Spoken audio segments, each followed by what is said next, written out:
Connecting the AE200 onto a computer. So first thing we do is go into the spanner key at top right hand corner and we put in the username initial.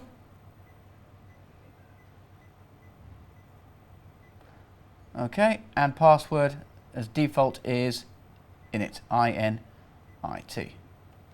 Okay, and login. And we're going to scroll across to where it says network. Click on network. And what we're looking for is what the IP address has been set to. We can change the IP address if we want to suit the IT manager's requirement, but I'm going to leave this on the default, which is 192.168.1.1. And OK. And I'm going to come out to the front screen. So all I need to know what the IP address was. So we connect the LAN cable into LAN 1 on the back of the AE200 controller. And then I've connected this directly into the back of a laptop, but you could just as easily connect it onto a network. So to enable it to be seen via the network, I'm going to click onto network. I'm going to go onto Ethernet connection. I'm going to select properties.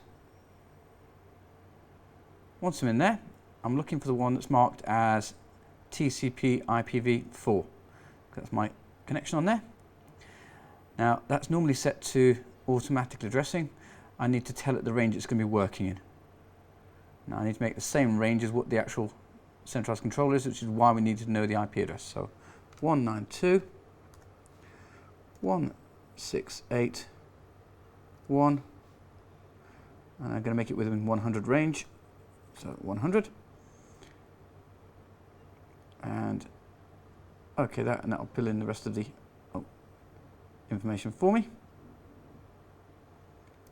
and OK that, and close that bit. Close off that section. Now we're going to go back to the control panel.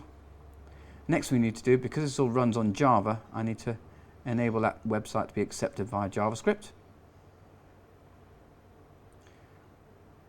So on Java control, I'm going to go into security. I'm going to set it to high rather than very high, and I'm going to add in the IP address for the new unit.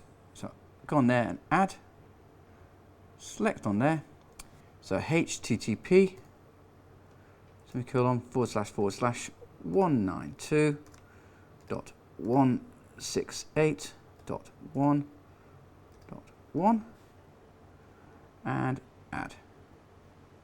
I'll say you sure about this, say fine, OK that off, and OK.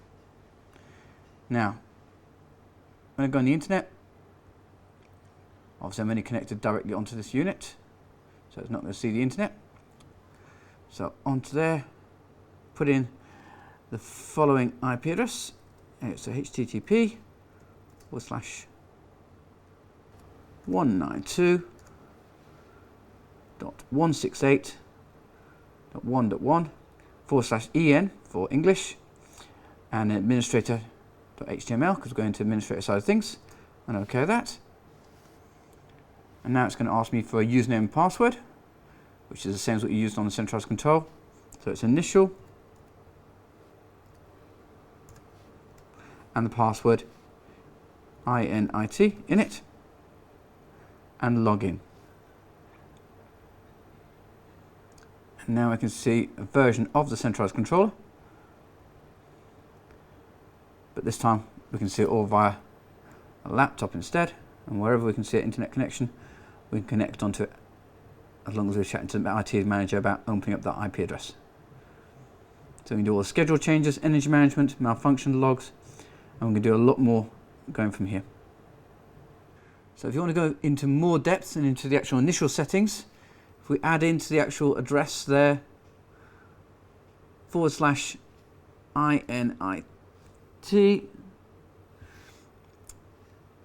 and it takes me into a different screen. Again, I need to log in. Same username and password, initial and INIT, password, log in, and now I get into date and time functions. I also go into some of the higher functions like where I can send out emails if there's any fault codes. I've also got functions such as doing temperature limit ranges on there, putting in night mode functions, system changeover. There's a lot more depth. But that's how you get into some of the more advanced functions.